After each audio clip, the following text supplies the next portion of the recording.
Hello students. In previous lecture we all have studied about the formula of kinetic energy, potential energy, total energy of electron and the relation between them. आज हम लोग wavelength निकालने के लिए सीखने वाले हैं determination of wavelength of the radiation that is emitted or absorbed when an electron is transferred from lower to higher energy orbit or higher to lower energy orbit.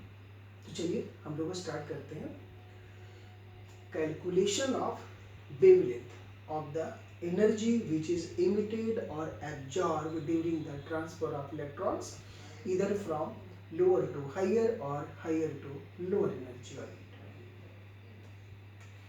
हमने माना कि कोई एक इलेक्ट्रॉन्स है, let and electrons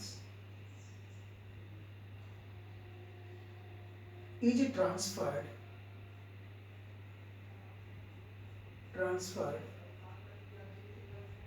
from N1 to N2 orbit.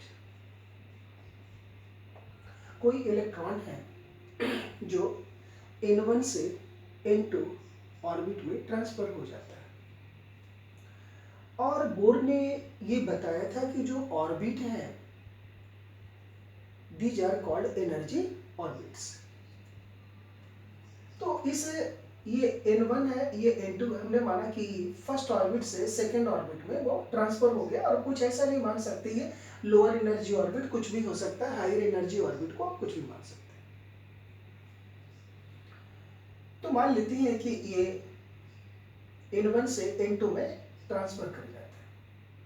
तो N1 से N2 में transfer हो गया तो इसको यदि हम लोग E1 टू E2 में यदि ट्रांसफर को हम लोग मानते हैं, ये हायर एनर्जी ऑर्बिट हो गए और ये लोअर एनर्जी ऑर्बिट हो गए.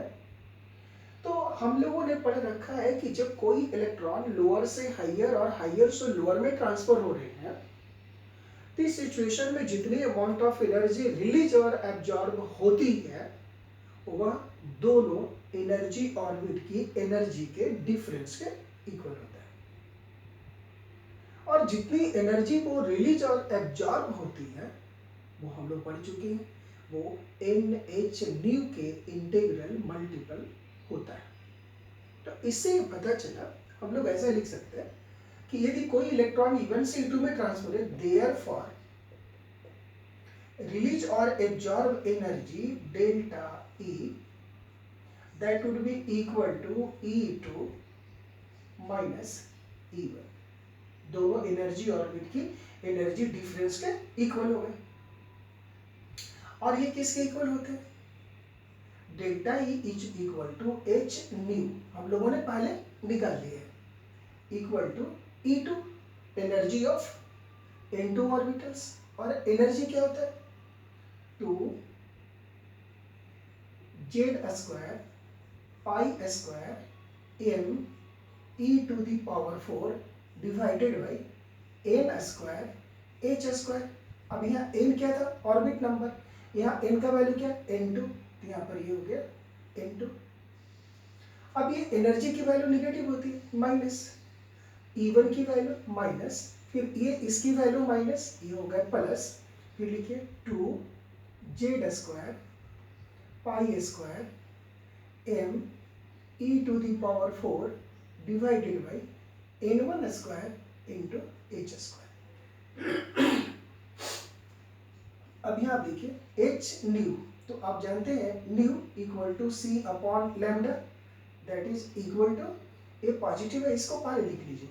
तो ये हो गया, इसमें क्या कॉमन है उसको बाहर कर लीजिए. तो देखिए इसको पहले लिख लीजिए 2 Z square pi square M E to the power 4 divided by N1 square H square minus 2 Z square pi square M E to the power 4 divided by n2 h square.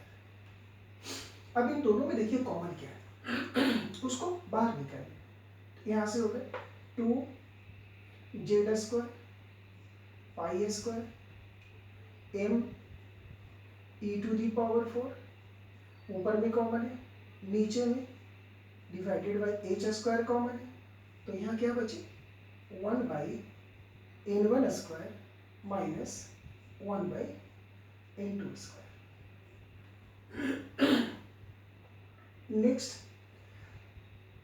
ये जो हमारे पास हमें लैम्डा की value निकालनी है, तो यहाँ हम लोग लिख सकते हैं implies that 1/λ equal to 2z square pi square m e⁴ divided by c into h cube 1/n1 square minus 1/n2 square. इसमें देखिए कौन सा वेरिएबल है, जेड स्क्वायर वेरिएबल है, c constant, h constant, e constant, m constant, 2 constant, pi constant. तो इसे हम लोग लिख सकते हैं, देखिए इसको आप बाहर निकाल लीजिए, ये हो गया 2 pi square m e⁴ divided by c h cube. अब यहाँ से हो गया ये Z square 1/n1 square minus 1/n2 square.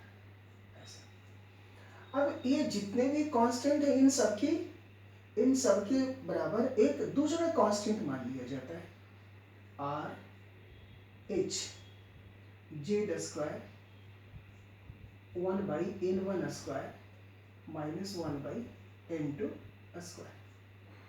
This constant is called Rydberg constant, where RH equal to constant called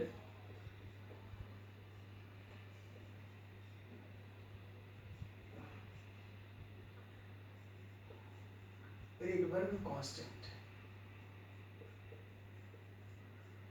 that is equal to 109,677 पर centimetre, इसकी value RH Z square. अब यहाँ से देखिए, और 1/λ equal to RH Z square 1/n1 square minus 1/n2 square. This one is equation number 1। तो यहाँ हमने देखा कि कोई भी इलेक्ट्रॉन्स यदि n1 से n2 ऑर्बिट में जंप कर रही है, तो सिचुएशन में यदि लोअर टू हायर जंप करती है तो एनर्जी एब्जॉर्ब होगा, यदि हायर टू लोअर होती है तो एनर्जी रिलीज होगा। तो दोनों ही सिचुएशन में जितनी अमाउंट में एनर्जी रेडिएट होती है उनका वेवलेंथ क्या होगा, उसे हम लोग इस फॉर्मूले से हम लोग फाइंड आउट कर सकते हैं। This one is the lambda of the energy release, emit or absorb during the transition of electrons. N1 is the lower orbit, N2 is the higher orbit, RH Rydberg constant, Z atomic number. So by using this formula we can determine wavelength of the emitted or absorbed energy during the transition of electron. अब ये जो lambda होता है, since 1/λ equal to v bar, that is called wave number. This one is called wave number, that's why this equation can be written as wave number v bar equal to 1/λ equal to RH Z square 1/n1 square minus 1/n2 square. तो यहाँ इस फॉर्मूले से हम लोग या तो जो जितनी एनर्जी रिलीज हो रही है या एब्जॉर्ब हो रही है उसका वेवलेंथ क्या है ये फाइंड आउट यदि कर लेते हैं तो उसका वेव नंबर भी आप फाइंड आउट कर सकते हैं। नेक्स्ट अब लोग देखते हैं calculation of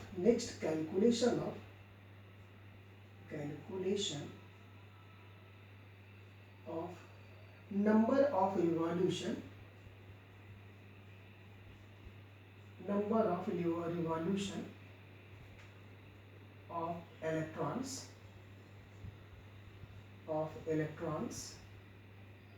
per second. This is therefore number of revolutions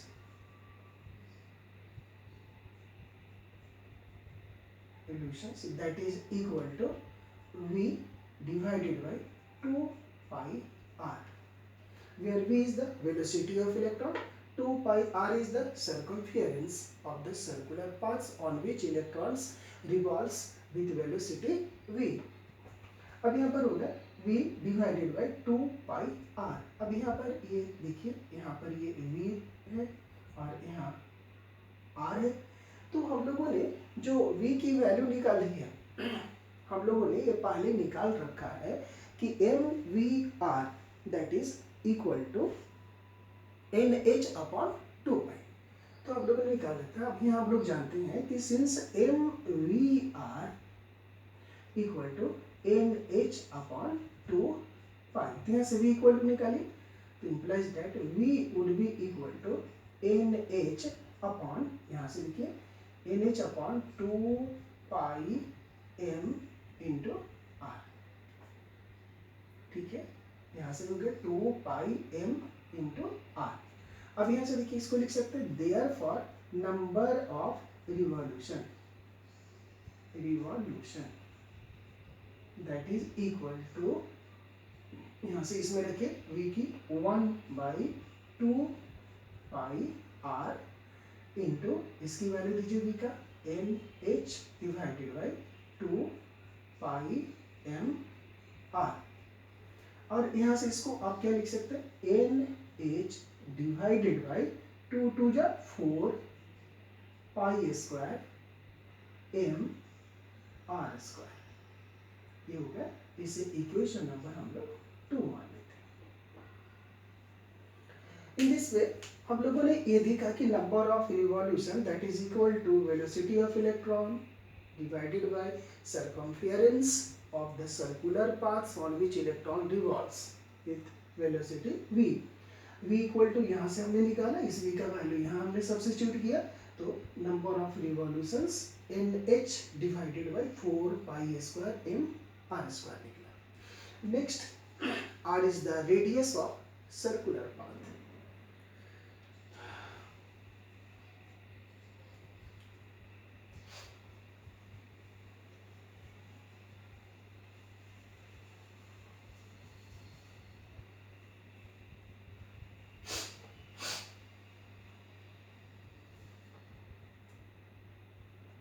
यहाँ से अब हम लोग number of revolutions per second, तो यहाँ ये जो r आए तो हम लोग क्या करेंगे, r की वैल्यू हम लोग पहले से निकाल चुके हैं तो वो r की वैल्यू यहाँ पर हम लोग इसमें सब्स्टिट्यूट कर देंगे। तो ये r की वैल्यू हम लोग जानते हैं, since r means radius that is equal to n square h square divided by 4 pi square Z square m into e to the power 4।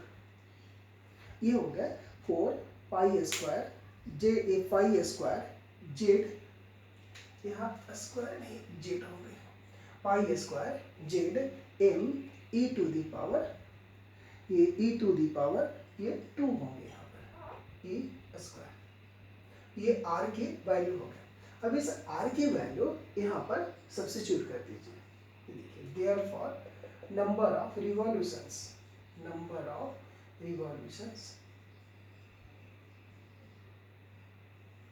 That is equal to n square, इसकी value रखना है, देखिएगा NH divided by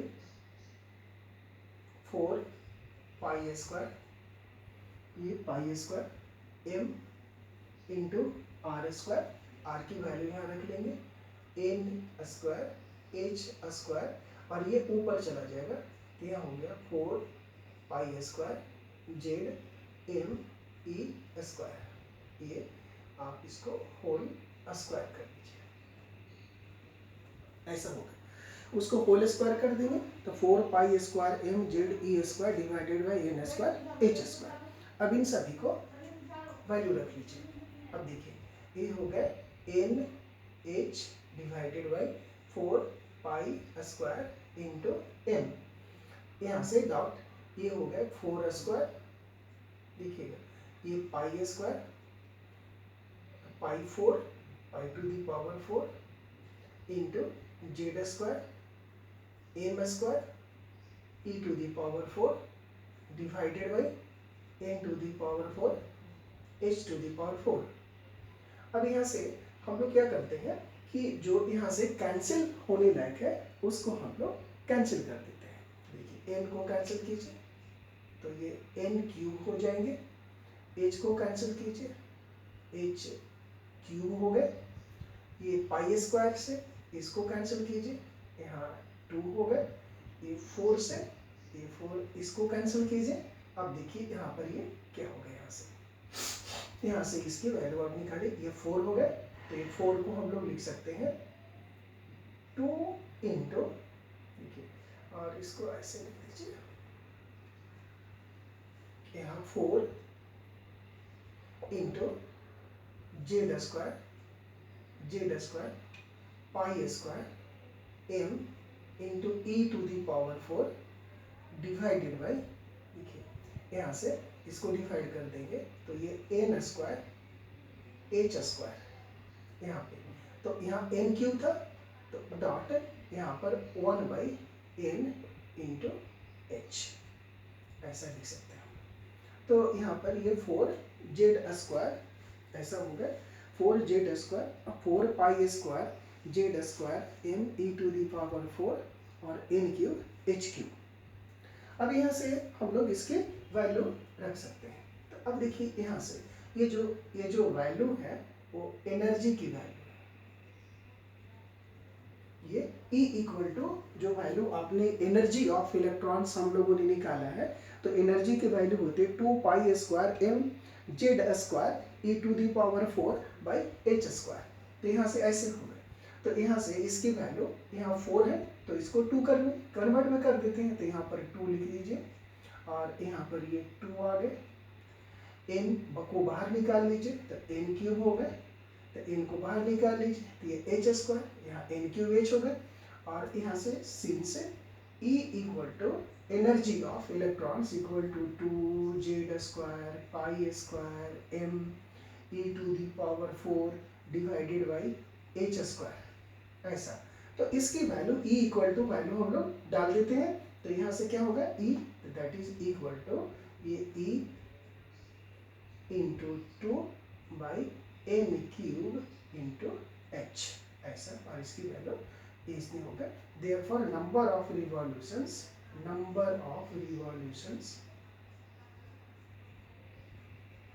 equal to इतने निकल गया, ये फॉर्मूले हो गए। यदि नंबर ऑफ रिवॉल्यूशंस हमें निकालने हैं, यदि nth ऑर्बिट में, तो nth is the number of orbit, h is the Planck's constant, z is the atomic number, E is the energy of the first orbit. ये हो गया E1, यहाँ पर ये एनर्जी ऑफ फर्स्ट ऑर्बिट, ऐसे। तो यह ये वैल्यू इसे इक्वेशन नंबर 3 आप मान सकते हैं। तो ये हो गया हमारे कि माइनस ये E1 बाई H2N क्यूब, ये हो गया इसकी वैल्यू। वेयर E1, ये जो E1 है एनर्जी ऑफ फर्स्ट ऑर्बिट हो जाएंगे, एनर्जी ऑफ फर्स्ट ऑर्बिट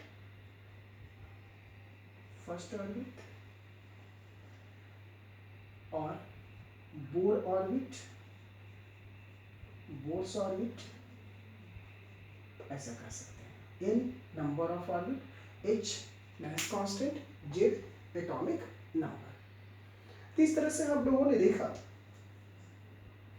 कि जब कोई इलेक्ट्रॉन किसी लोअर से हायर एनर्जी में जंप करती है या हायर से लोअर में जंप करती है, तो इस सिचुएशन में जितनी अमाउंट ऑफ एनर्जी रिलीज होती है, जो एनर्जी वो रिलीज करती है, एब्जॉर्ब करती है, उसका वेवलेंथ क्या होता है, वेव नंबर क्या होता है, उसे आप आसानी से फाइंड आउट कर सकते हैं। नेक्स्ट अब हम लोग कैलकुलेट करते हैं number of waves in any orbit. Calculation of number of waves in any orbit.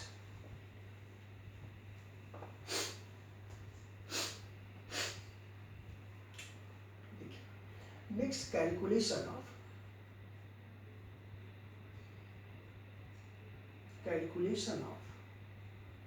number of waves in any orbit.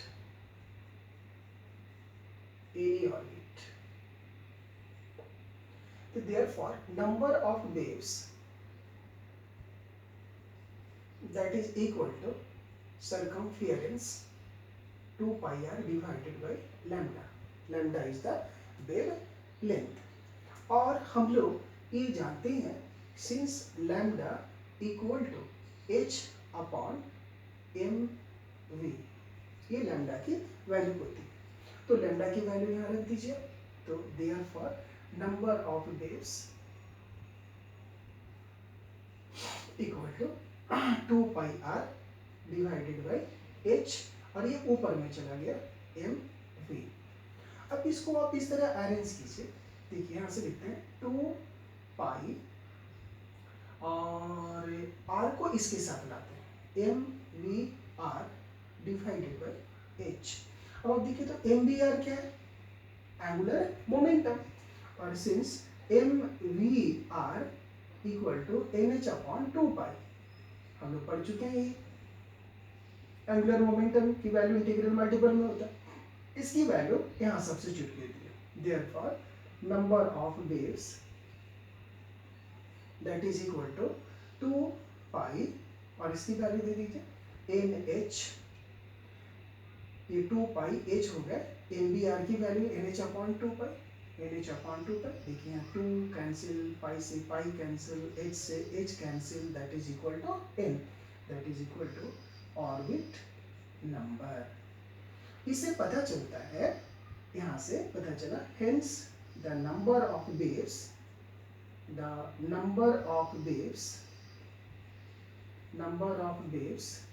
is equal to its orbit number। यानी ऐसा कहा जाए कि फर्स्ट ऑर्बिट में कितने वेव्स होंगे, तो 1 वेव्स होंगे, सेकंड ऑर्बिट में 2 वेव्स होंगे, थर्ड ऑर्बिट में 3 वेव्स होंगे।